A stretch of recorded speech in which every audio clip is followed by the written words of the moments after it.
성도님들 아이들 키우다 보면 아이들이 이제 와서 자기 선생님 자랑할 때가 있습니다. 선생님 너무 좋다. 이렇게 이야기를 하죠. 근데 그 선생님 자랑하는 내용을 보면 사실 별 내용 없습니다.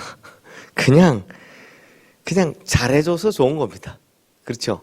그래서 자세히 들어보면 이 아이와 선생님 간에 어떤 인간적인 좋은 관계가 맺어져 있구나. 그래서 저렇게 좋아하는구나 하는 생각이 듭니다. 근데 맞습니다. 생각해 보십시오. 아무리 좋은 선생님이 있다 해도 내 아이와 특별한 관계가 맺어지지 않으면 그 선생님이 그렇게 자랑할 이유가 없습니다. 아니, 자기 선생님이 아니면 별로 그렇게 자랑할 이유가 없습니다. 자기와 별 관계가 없으면 자랑할 이유가 없죠. 자기하고 관련이 없는데 특별히 자랑할 이유가 있나요? 그렇지 않습니다. 즉, 특별한 관계가 자랑으로 이어지는 겁니다. 그런데 이것이 우리와 하나님과의 관계에서도 똑같이 적용됩니다. 어떤 사람이요, 자기가 하나님께 받은 은혜가 어마어마하다고 자랑을 합니다. 그런데 아무리 그렇게 자랑을 해도 내가 하나님을 만난 적이 없고 내가 하나님하고 관계를 맺은 적이 없으면 그 자랑이 내게 됩니까? 그냥 자랑한다니까 그래 하는 거죠. 남들이 좋다고 하니까 나도 좋다고 할 뿐, 하나님을 향한 진심 어린 찬양이 막 그 속에서 터져나오질 않습니다. 그러므로 성도님들, 오늘 이 주제가 찬양인데요, 찬양은 하나님과의 관계가 특별할 때만 터져나오는 게 찬양입니다. 찬양은 예배를 이루는 세 가지 축 중에 하나죠. 말씀, 기도, 찬양. 이 세 가지가 예배의 축인데 그 중에서도 찬양은 참 특이하게도 생각해보면 나머지 두 가지보다 하나님을 더 영화롭게 하고 하나님을 더 기쁘게 합니다. 말씀은 하나님의 음성을 대언하는 거고, 기도는 우리의 간구가 올라가는 거고, 사실 하나님 임재를 바라는 거고, 가장 하나님이 좋아하시고 하나님께 영광 돌리는 건 찬양입니다. 하지만 이런 찬양은 누가 시켜서 되는 게 아닙니다. 억지로 나오지 않습니다. 나도 모르게 막 하나님을 찬양하는 소리가 터져 나와야 되고요, 감사가 막 찬양으로 승화되어서 나와야 하는 겁니다. 그러니 우리 성도님들도 경험해 보셔서 아시겠지만 누가 시켜서 하는 찬양은 그거 괴롭습니다. 그냥 억지로 하는 거죠. 노동일 뿐입니다. 그런 면에서 시편 47편의 저자는 이 찬송하라 찬송하라 계속 나오는 걸 보면 하나님과 아주 특별하고 깊은 관계를 맺었던 사람인 것 같습니다. 그 관계를 바탕으로 이제 하나님을 찬양하고 있는데요, 그것도 각양다양한 방법으로 찬양을 합니다. 이 찬양의 고단수가 되면 이렇게 찬양하는 것 같습니다. 우리 1절 말씀 함께 읽겠습니다. 너희 만민들아 손바닥을 치고 즐거운 소리로 하나님께 외칠지어다. 하나님을 찬양하는 데 있어서 손뼉을 치고 입술로 하나님을 외치며 주님의 영광을 드러내고 있는 겁니다. 왜 이렇게 하느냐? 너무 이 찬양이 좋다 보면 더 이상 인간의 언어로만 이걸 다 표현할 수 없기 때문에 이런 걸 막 하는 겁니다. 그러니까 우리 교단 중에 보면 피아노도 쓰지 마라, 올겐 쓰면 안 된다, 이렇게 하는 교단들 막 있거든요. 도대체 어디서 저걸 가져왔는지를 모르겠습니다. 막 찬양을 하다 보면 어떻게 한다고요? 손뼉을 치고 소리를 높여서 찬양하게 된다는 겁니다. 그래서 이 시인이 뭐라고 하느냐? 6절 7절 말씀 우리 함께 읽겠습니다. 찬송하라, 하나님을 찬송하라, 찬송하라, 우리 왕을 찬송하라. 하나님은 온 땅의 왕이심이라 지혜시로 찬송할지어다. 자, 6절과 7절 이 짧은 두 구절 안에 하나님을 찬송하라는 말이 5번이나 반복되고 있습니다. 왜요? 더 이상 어떤 언어로도 하나님을 찬양하기에 어려울 지경에 이르니까 그냥 계속해서 찬양하라 찬송하라만 하고 있는 겁니다.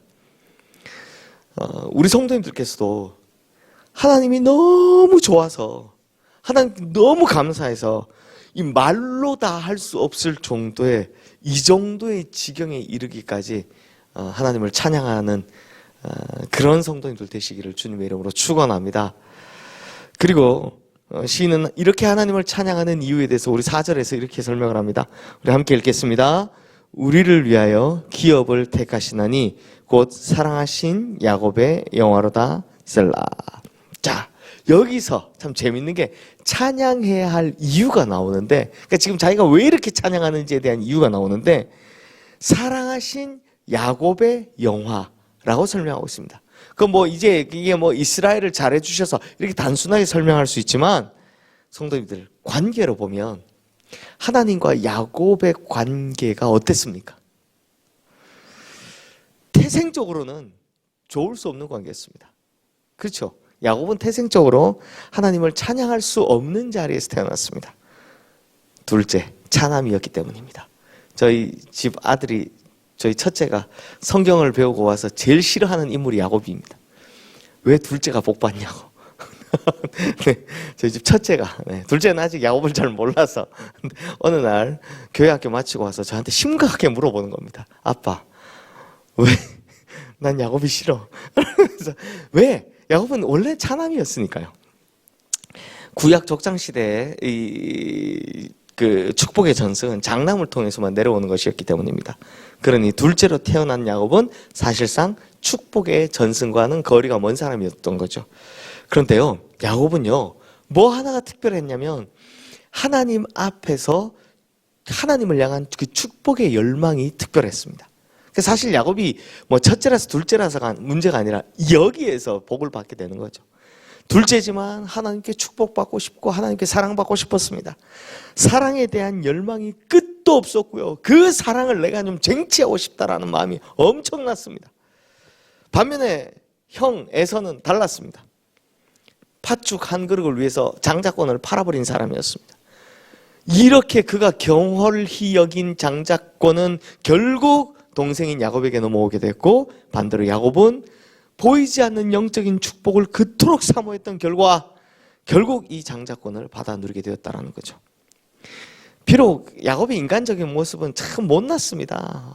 형을 속이는 일, 아버지를 속이는 일, 그런 것도 있었지만 하나님께서 야곱을 사랑하신 것은 그 누구보다, 그 무엇보다 하나님의 사랑을 받고자 하는 강렬한 열망 때문이었습니다. 그렇죠? 이것이 야곱이 축복을 받을 수 있었던, 첫째라서 둘째라서가 아니라 야곱이 축복을 받았던 가장 강렬한, 축복을 받을 수 있었던 가장 큰 비결, 이 강렬한 열망 때문이었다는 겁니다. 실제로 하나님께서는 야곱이 가는 곳마다 다 생각해보면 복을 주셨습니다. 아버지의 집을 떠나서 외삼촌 라반이 있는 그 밧단 아람에 가는 길에 베델에서 그 돌베개 베는 잠에서 야곱을 만나주셨고요. 또 그토록 얍삽했던 외삼촌 집에서 그 고생을 했지만 하나님의 도우심으로 가축을 2떼나 이루며 돌아오게 돼 있고요. 또 야곱의 허리에서 이후에는 12지파가 태어나게 됩니다.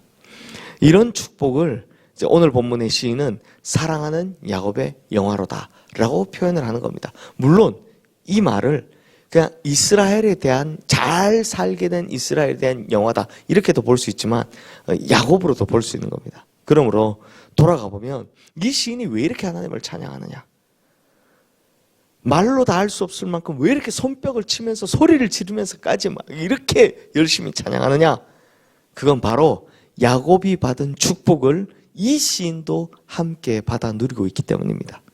즉 하나님과의 깊은 관계, 좋은 관계가 형성됐기 때문에 그 깊은 관계, 좋은 관계 때문에 하나님을 찬양하고 있더라라는 겁니다. 그러므로 성도님들, 오늘 우리도 이 시인처럼 하나님을 찬양하는 이유에 대해서, 우리 성도님들이 하나님을 찬양하는 이유에 대해서 깊이 묵상하시고 찾아보시기를 바랍니다. 하나님께서는 각 사람에 따라 각양다양한 방법으로 관계를 맺고 계십니다. 김영일 목사와 하나님이 관계 맺는 법하고 우리 성도님들하고 하나님이 관계 맺는 법 다 각각 다 다릅니다. 그러니까 내가 왜 하나님을 찬양해야 되지? 한번 찾아보시기 바랍니다. 그러다 보면 좀 부족하면 부족한 대로, 약하면 약한 대로 그렇게 관계를 맺어주시는 하나님을 발견할 수 있습니다. 다만 야곱처럼 인간적인 연약함과 부족함이 있다 할지라도, 하나님 보시기에 여러 가지 모자람이 있다 할지라도 하나님을 더 깊이 알기를 갈망하고 하나님을 더 가까이 하기를 원한다면 우리도 야곱과 같은 하나님과의 깊은 관계를 맺을 수 있다는 겁니다. 그러니 성도님들, 하나님과의 깊은 관계가 찬양의 기초가, 찬양을 이루는 기초가 된다는 사실을 깊이 마음에 새기시길 바랍니다. 정리하면 첫 번째, 찬양은 하나님과의 관계가 우선이 되고, 두 번째, 그 관계는 우리가 하나님을 깊이 사랑하는 것으로부터 출발된다는 거 꼭 기억하시고요. 세 번째, 오늘부터 하나님과의 아름다운 관계가 이루어지는 성도님들 되시기를, 그래서 늘 감사와 기쁨과 감격으로 찬양하며 살아가시는 우리 성도님들 다 되시기를 주님의 이름으로 축원합니다. 이 시간 우리 함께 주신 말씀 기억하며 기도하겠습니다.